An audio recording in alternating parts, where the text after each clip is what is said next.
여러분 안녕하세요. 롱장입니다. 요새 이제 금리가 인상되죠. 미국의 뭐 빅스텝, 자이언트 스텝이라는 단어도 나오고 일반인한테는 생소하기까지 하죠. 이런 금리 인상에 대해서 꼭 말씀드리고 싶은 부분이 있어서 영상을 켰습니다. 시청하시기 전에 구독하기, 좋아요, 멤버십 부탁드리고요.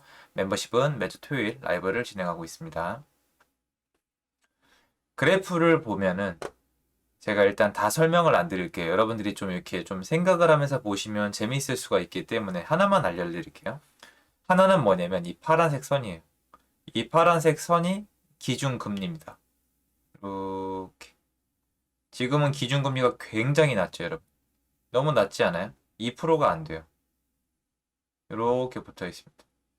그래서 쭉 내려왔죠. 기준금리가 굉장히 높다가 98년도 이후로 굉장히 높을 수밖에 없었죠. 그때 기억나시죠? IMF 때. 쭉 가다가 여기서 이제 뚝 떨어지죠. 국제금융위기 터졌잖아요. 그래서 쭉 떠졌다가 올라갔다가 내려가서 쭉 꺼졌죠. 자, 얘네는 뭐 예상하시겠지만 제가 부동산 유튜버니까 집값이겠죠. 근데 집값인데 각각 나타내는 곳이 달라요. 그럼 보면은 일단 이것만 생각을 해봅시다. 일단은 우리가 생각하기에 급격한 금리 인상이 일어나면은 이제 다 끝났다란 얘기를 굉장히 많이 하시거든요. 그러면 이제 다들 이제 금리가 올라가면 이자가 비싸지니까 집을 가진 사람들이 어려워지고 버티지 못해서 집을 던지고 그러면 안 팔리니까 가격이 내려가고 아무도 사주지 않고 그렇게 모든 게 끝날 거라고 생각을 하세요. 사실은 가능한 시나리오 여러분. 솔직히 말씀드리면 가능한 시나리오예요. 가능하죠. 생각을 해보세요. 집을 샀어요. 금리를 빌려다 썼는데 대출을 썼는데 금리가 너무 비싸요. 내 생활비도 안 남아요. 그럼 어떻게 해야 돼요? 집 팔아야죠. 근데 이런 사람이 겹겹이 쌓여요. 그럼 어떻게 돼요? 서로 던지죠. 그럼 매물은 쌓이고 사람들이 그 공포심에 아무도 안 사죠. 그때가 IMF 때예요. 집값 반토막 이상 내려간 적도 많잖아요. 그런 곳들이. 그러니까 가능하단 말이에요. 그 정도로 강력해야 돼요. 근데 여러분 지금 생각해 보셨어요? 네, 맞아요. IMF 때 IMF가 금리를 올려서 왔나요? 어떠세요? IMF가 금리를 올려서 왔나요? 아닙니다. IMF는 금리를 올려서 나온 게 아니에요. IMF가 터져서 금리의 변동이 일어난 거죠. 다시 얘기해서 여기를 보시면 제가 요건 영상에서 여태까지 제 기억나는 것만 영상 2번 넘게 찍었어요. 이거에 관련돼서. 근데 자꾸 까먹으시고 이게 사람이 그렇게 생각을 하게 되거든요. 여러분 생각이 틀렸다는 게 아니라 참고는 해보세요. 이건 제 팩트 기반으로 하는 거니까. 2005년에서 2006년을 넘어가면서 금리를 올려요. 쫙 올립니다. 얼마나 올렸죠, 여러분? 4%. 4% 이상 올립니다. 8에서 12까지 가잖아요. 4% 이상을 올려요. 4% 이상을 올리는데 집값이 어떻게 됐죠? 올라갔죠. 약간 올라가고 약간 올라가죠. 중요한 건 뭐예요? 우리가 많이 생각하는 것처럼 여러분 4%면 뭐라고 불러야 돼요? 슈퍼스텝 뭐 이렇게 불러야 될 수도 있잖아요. 근데 이렇게 올렸는데도 집값은 꺼지지 않아요. 그리고 금리를 확 내립니다. 그럼 우리가 말씀하신 거를 거꾸로 생각하면 금리가 폭락하면은 너도 나도 이자를 빌려 쓰기 좋으니까 사업을 하고 부동산을 사재껴야 되니까 이 부동산 가격이 폭등을 해야 되는데 오히려 금리가 올라갔을 때보다 더 안 올라갑니다. 오히려 비틀비틀해요. 얘는 올라가죠. 그리고 금리를 다시 올려요. 금리를 다시 올리는데 이번에는 잘 못 올라가고 다른 애들은 올라갑니다. 이번엔 금리를 내려요. 금리를 내리니까 내려가면서 같이 내려갔다가 더 내렸더니 다시 올라갑니다. 그러다 금리를 다시 내리니까 또 올라갑니다.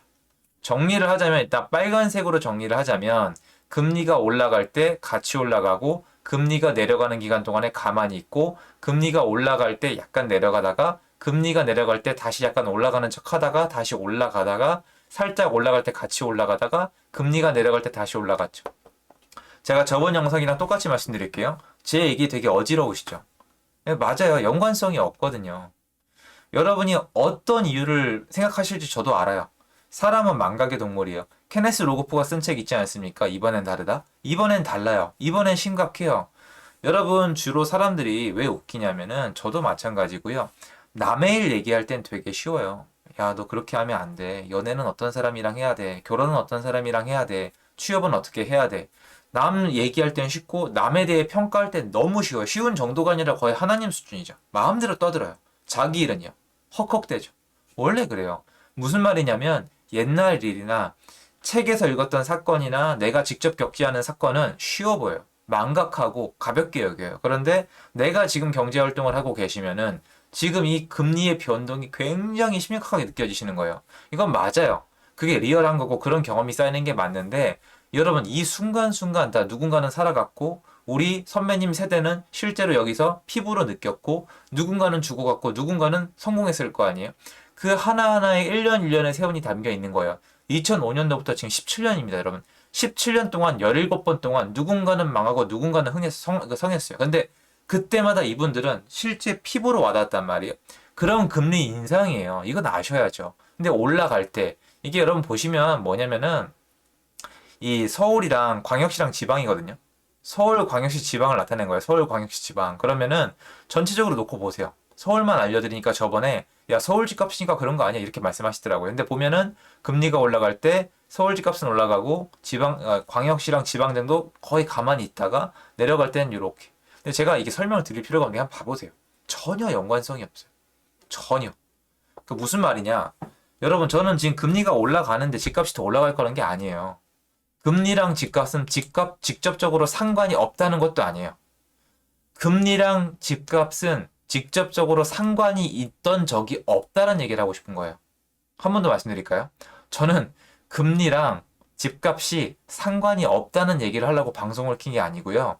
금리랑 집값이 상관이 있었던 적이 없다고 말씀을 드리는 거라고요. 그리고 3월달 기준으로 또 4월달 기준으로 미국의 금리는 올랐지만 미국의 집값은 올라갔어요. 금리가 올라갔기 때문에 집값이 올라간 게 아니에요. 그렇게 연동되어 있지 않다는 거예요. 전 이 말씀을 좀 드리고 싶습니다. 지금 금리 인상에 대해서 많은 분들이 제가 예상하는 반응을 그대로 보이고 있어요. 금리 인상하면 대출 빌리신 분들 힘들어져요. 생활비 줄어들고요. 벨트 조여 매야 되고 다들 힘들어지고요. 근데 여러분 생각과 달리 제일 힘들어지는 곳은 어딘지 아세요?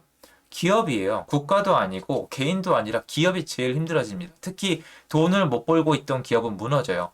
그래서 국가에서는 기업에서 나오는 세수가 크기 때문에 기업이 무너져 내려가면 금리를 계속 올리는 거에 대해서 굉장히 고민할 수밖에 없어요.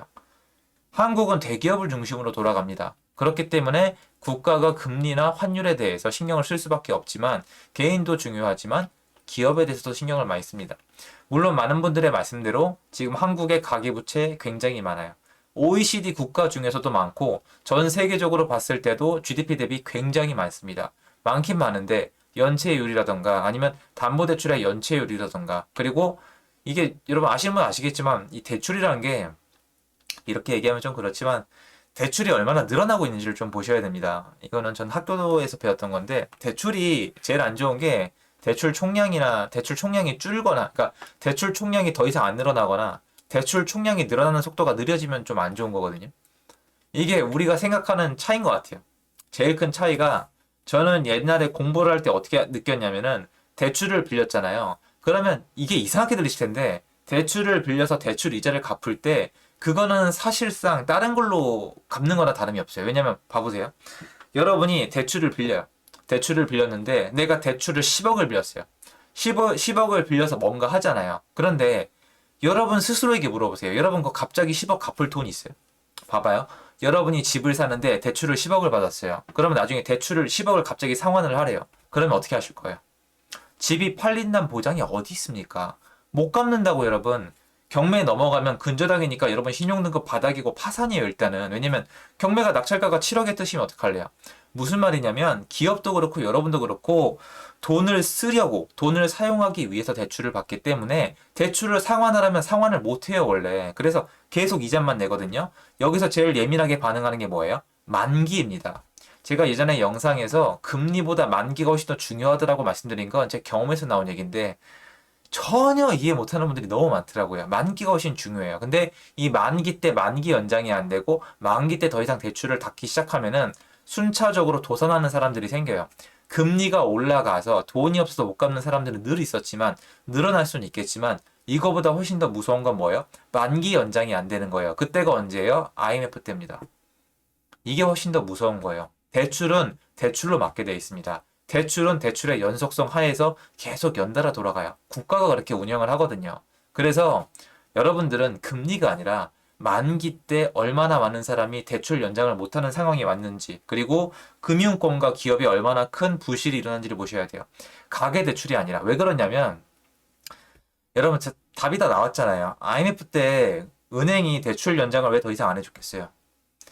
왜냐면 은행의 주 고객은 기업이거든요. 기업들이 무너지니까, 그리고 옆에 금융권이 무너지니까, 뱅크런이 나니까 은행이 완전히 맛이 간 거예요. 그러면 모든 대출의 만기를 막아버려요. 그러면 계속 상환 요구가 들어오기 때문에 대출 빌려간 사람들이 자기가 갖고 있던 걸 다 파니까 다 망해야 돼요. 금리가 오르기 때문이 아니라 국가가 힘들어지고 망했기 때문이에요. 그건 더 힘들어지겠죠. 제가 말씀드렸잖아요. 금리는 경제랑 연관은 있지만 집값 자체랑 연동이 있었던 적은 없다고. 그래서 이거를 좀 알고 보시면 참 좋을 것 같은데 한번 공부를 해보세요. 제가 아무리 얘기를 해도 제 얘기를 잘 예쁘게 안 들어주는 분이 계신 것 같아가지고 요거 한번 공부해 보시면 굉장히 도움이 될 겁니다.